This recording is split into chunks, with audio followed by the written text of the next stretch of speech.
Hey, when Sunday night comes along, do you get that feeling in the pit of your stomach? Are you almost sick, thinking, oh no, another school day? My child is going to have to go through another day of frustration, questioning. Is school sometimes difficult for your children? Are there answers? Are there any answers? Is there a way out? My name is Vin Dacquino. There is a way out. Today it's called Elaine Mellon. What a pleasure.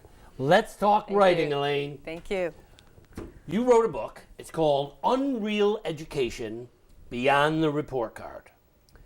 And it comes from an experience, a long experience with your own child. Yes. Tell us about this journey. Well, the journey started pretty much soon after my son was born, that I realized that there was a little difference between he and his sisters, but different in a way that I couldn't quite figure out until he got to school. And he has two older sisters, and they tell you, you really shouldn't compare your kids. But I knew early on, my oldest was reading before she was ever in kindergarten. My middle one was reading in kindergarten. And by second grade, my son couldn't even spell his name. And that started it. We had the school district test him in second grade, and our unreal journey began. Now, that was school, and there were problems in school, but what about the rest of his life? Was this a kid who was able to function day by day and other things? Absolutely. I mean, he played normally, he had friends? Absolutely. He was wise beyond his years. He was riding a two-wheeler at 2 years old. He loved to pull things apart and put them back together. His favorite game was the memory concentration game where you would put everything. Nobody can beat him, even in an early age. Wow. And he just couldn't function in school. And so you did this famous, not a battle, but discovery of who this child is and what this child would need to perform to be a special kind of normal. Correct. So tell me about this special kind of normal. Did it involve medication? No. We tested him in second grade, and they told me he was learning disabled with processing issues. So they put him in some special education classes, and he had a little bit of remedial reading in the beginning.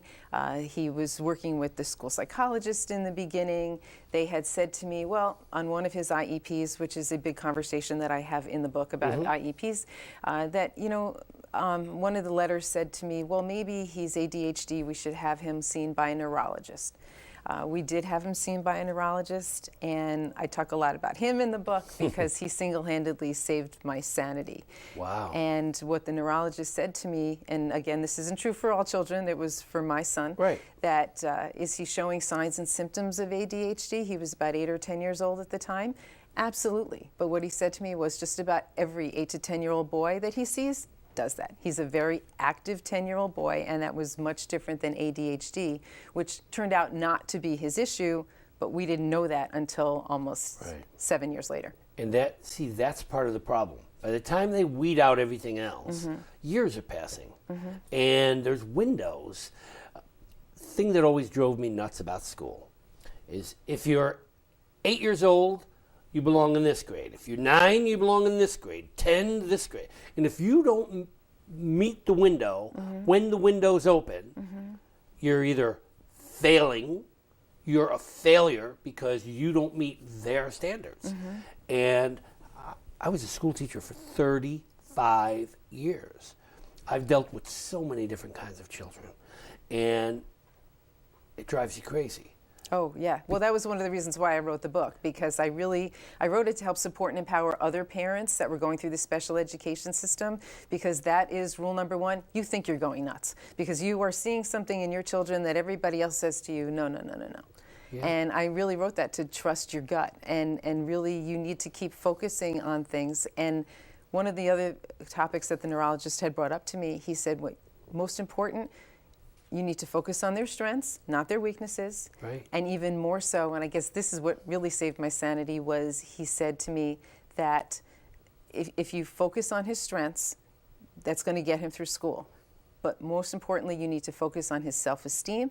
And if you keep his self-esteem intact, it'll trump everything else. Yep. And he was 100% correct. Yep. And that is what happens. I mean, for years, our education system was the factory system. The kids go through the assembly line. If at that certain point they're not up to standards, off the belt. Go in that room. Go in that room. And they just threw them off the assembly line. And that's what it was. It was an assembly line going, if today is June 1st, we're on page 139. And I've watched that my whole life as a teacher, and it's hard because there's so many children going through at once that it's very difficult to be able to focus on each child individually when you have 28 or 30 in the class. And children are so different in so many different ways, but you have to respect their differences. And you have to help a child realize you're not different, you're unique. And you have to deal with that uniqueness. And the child has to understand that. I've watched my son, I've watched my grandson get beaten down, come up with wonderful ideas that people didn't get. You're looking at one right here. I went through school where teachers said to me, no, that's not right. I walk away saying, yes, it is. And it took years to realize that there are a lot of different ways to think out of the box. And unfortunately, sometimes school is very much in the box. So you have to see it. And you have to do it without getting angry. You have to do it without attacking the teachers. And it's very hard to do. Yes. I mean, there are times when I want to go through the ceiling, even when I went through. My guidance counselor said to me in high school, don't become a teacher. It's not your thing. With all due respect, he said, you should go to work in the factories. I grew up in Utica, New York. There were factories everywhere. He said, you'd make a wonderful foreman. That's what you should do. And I said, nope, I'm going to be a teacher. And I fought him. And in a sense, he was wonderful for me because I fought to be everything against what he was saying.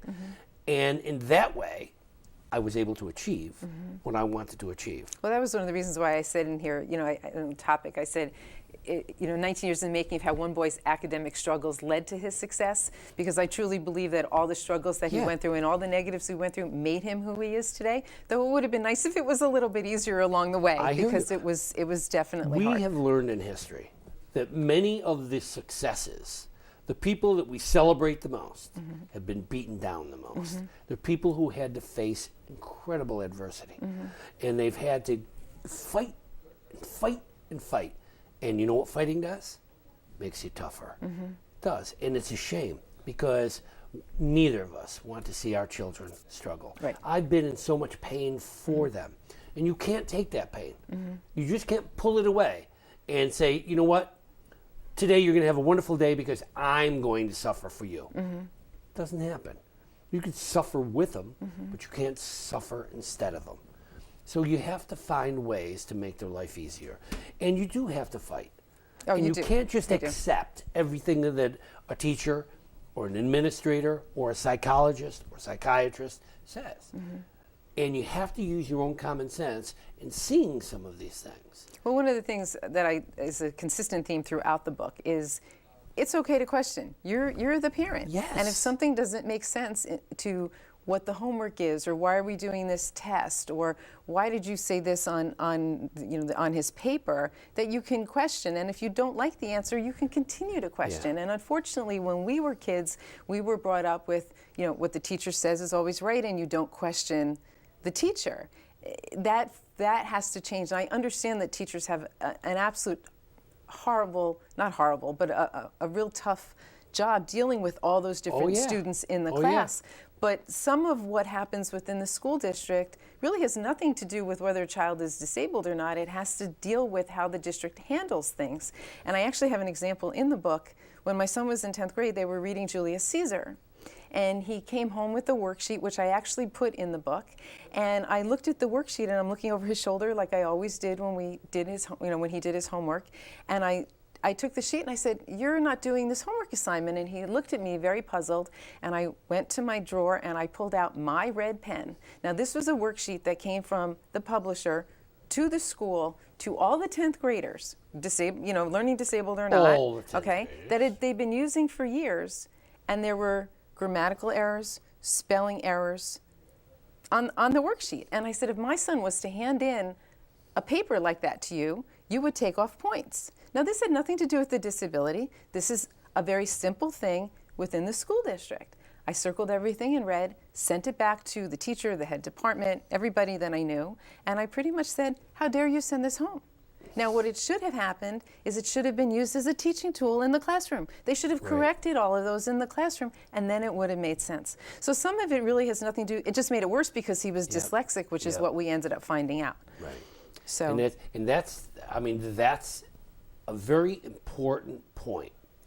That's misdiagnosis is a lot more common than you think. oh, it's very common. It's so easy to label. And unfortunately, labeling makes life easier. Not better, easier. So some kids just get sucked into that. And there's kids who end up in the back. I mean, I was an average student. The chances of my ever becoming a writer or a teacher were zero. Zero. Teachers would have bet their houses that it would never happen. 9 books later, and 35 years later, of hundreds and hundreds of kids that I've been working with, they were wrong. So now I have the advantage of saying, nah, I told you so. Did that make my life easier? No. I did it in spite of it. But there are kids who are not like me. There are kids who, when you smack them, they stay down. They don't get up and fight again. I was a fighter. So what are we going to do for those children who can't get up and fight and whose parents can't get up and fight? There's so many people who just say, if the school saying it must be true. Not always true. And I'll be the last one to fault the schools because it was not easy teaching. There are so many things you have to know. You have to look out there and you can't see 28 children. You have to see 28 individuals, different needs, and understand where these kids are coming from. Some of these kids are coming into school after watching their parents fight all night long, or sitting next to a dying grandmother, or fighting poverty, or fighting the fact that their house was just taken away by a hurricane or a tornado. So many things, so many factors make a whole child.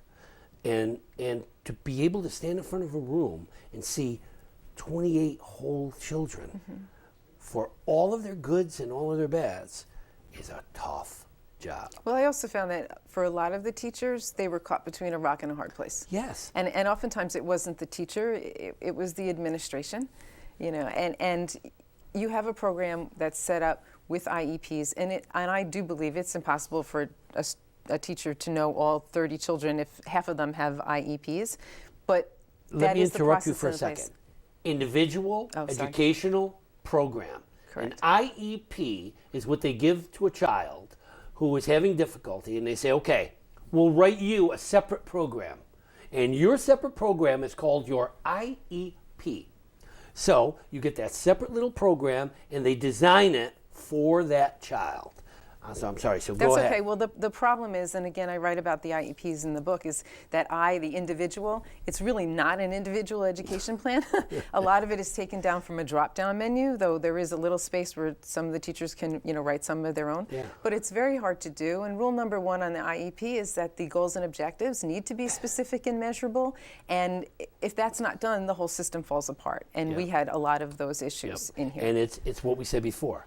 What they do is they take you out of this box, or they take you off of this conveyor belt, and they put you on that conveyor belt. Correct. And you just go to a different assembly line. Right. And it may be a smaller assembly line, but it's still an assembly line. Well, we didn't find out. When my son was doing horrible in a class, they would put him into a lower level class. And what we found out later was that was absolutely the wrong thing to be doing. And he wasn't properly diagnosed until 9th grade, when we actually took him to a hospital in the city to have him properly diagnosed. I pulled him out of the school district to be tested, and he was in 9th grade reading at a 4th or 5th grade level. But he had gotten through all those years at school because he was personable and he was smart and he got things from his class. So he was just barely passing. Yep. And if you're barely passing, they're going to put you through. I remember once when I angered a teacher, when the teacher said, look, here is the diagnostic tool that proves where this child is. And I said, you want to do me a favor? Instead of giving the diagnostic tool to the child, give another diagnostic tool to your diagnostic tool. And show me where this tool is going to measure what you're saying is wrong with this child. How will this pinpoint what this child is having difficulty with? And a lot of times the standardized tests are standard. Right. And your child isn't. This is a unique child. And a lot of times it just doesn't test it. Right. You know, I have a lot of trouble with, you know, IQ tests and things that put you at number 123 or, you know, I just have trouble with some of those. Well, one of the things that the neurologist that I spoke about earlier, what he also said to me is he rattled off, I call my son Blake in the book, when he rattled off all these wonderful attributes that Blake had. And, you know, he was personable, he was athletic, and he was only like 8 or 10 years old, and all these wonderful attributes. And he said, unfortunately, all of these attributes that he's really good at, he said, are not what they emphasize in school. Right. So he said, however, all these attributes that he's good at is what's going to make him successful in life. Yep. And again, he was right. How would you like a child who is a questioning child, who is bright, who is active, who is energetic? Put that child in a classroom that has rows of seats and a teacher who firmly believes this, in order for these other children to learn, there must be quiet and you must be able to follow the curriculum as it's written. That child, all those attributes are now negatives because that child is going to question everything you teach. Now, is it annoying as a teacher to have a kid who has his hand up all day long? Absolutely. He was actually told he asked too many questions. Yeah. I mean, can you imagine telling a child, you're too inquisitive? Isn't that what it's supposed to be? Aren't teachers supposed to be teaching how to ask questions, not give answers? Do I want my children to answer my questions or learn how to make questions of their own? But we didn't find, it wasn't until he went to college. Now the book covers 19 years. It covers from when he's born up through his freshman year in college. And we didn't really find out why some things didn't work until he got to college. And one of those key factors was, at least in our district, and I know a lot of districts from parents that I spoke to, they organized the kids, which worked for my older two. You know, they have the same color notebook with the same color folder with the same color book cover. Wonderful. For my son, that didn't work. And we didn't realize until later, because in high school, you'd have 5 or 6 teachers in a day, all telling you 5 or 6 different ways to keep things organized. It was too much. When did you write this book? I wrote it, it came out last summer. It took me about 3.5 years to write. And I didn't know when I was writing that I was actually writing a book. When did you do most of your writing? What time of the day? It wasn't any specific time of day. It was. Oh, that's wrong, you know. It was. I don't follow the rules. It kind of goes. I mean, can you imagine if you told a writer, "Oh no, you can't write between 7 and 9 o'clock. Yeah. That's not a good time to write." Yeah. For you. Yeah. Not for me. Well, when I started to write because I was really angry. We had actually sued the school district and lost for very illegal reasons. And we had all kinds of documentation and everything else. And I didn't know what to do with that anger. And I just started to write. And then about a year later, somebody had said to me, a friend of mine had said to me, I think really this would help other people. So my first draft of the book had names, dates, places, everything. As I started to write more, I realized the purpose of the story is to help other parents, as well as some vindication for my son to let him know how proud we were of him. And that's how it turned into a book. And I finished writing the book when he graduated high school, because he got into all these really wonderful schools. And I think he got in because of the essay that he wrote, and which I put in the book. The essay, they always ask that one question, what is about your education that can explain your grades? And he wrote about the dyslexia, and the entire thing is spelled wrong. And that's how we sent it to the colleges. That's wonderful. Yeah. And he got in. And he got in, and then we had some really fantastic stories about his freshman year in college that I had to add, because it was the icing on the cake, that there really was this light at the end of the tunnel. And in spite of all this, things can really work themselves out. How do you approach the schools without ticking them off and becoming an enemy of the school? Unfortunately, because of the way the school system is set up, as soon as you start to question, it becomes adversarial. You can be the really nice and polite parent, which we were for 7 years. Yeah, I tried every angle. You jump through hoops, you do everything that you're told, and really everybody's just kind of, it's hit or miss. You're trying because you don't know what it is. And part of the reason why I have the puzzle on the cover of the book is because I kept going back to them and saying, we're missing a piece to the puzzle. You're all telling me he's verbal in class and he answers questions and he participates, but he's failing his tests. I know, I'm going through the same thing. Yeah. The child's bright, the child has potential, but he belongs in special ed. Well, what does that mean? Does that mean he belongs in a subtext of what you normally do? So is it the child that's a problem, or is it the curriculum that's the problem? Right. Is it your norm that isn't really normal at all? So is it the child's fault? What do we do to bring this child up? And remember, every time you do that, you're telling the child you're not as good as everybody else. Failure. I mean, when I was in school, you did well or you failed. That word is a 4-letter word, especially to a 9-year-old or a 10-year-old who watches all of the other students go on to the next grade. And he doesn't. Considered a failure. What's failing, the system or the child? Well, I took the neurologist's advice to heart, where he said focus on his strengths. And I can't tell you how many times I took flack from the school. I mean, they really thought I was the problem, because I was like, you know what? He needs to go to basketball practice today. He can't go to biology extra help. He'll work on it with a biology tutor. He needs to go to basketball practice, because basketball is what's keeping him in school. That gets you in trouble. It got me in a lot of trouble. But I really felt like I was doing the right thing for him. I know. I know so many times in my life, from childhood to today, people have said, you're wrong. My books, even my books. Some of the people say, no, you wrote that? It's all right.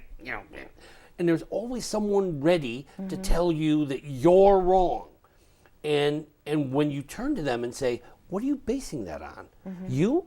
Where's your book? Did you write one? Mine's wrong. Where's yours?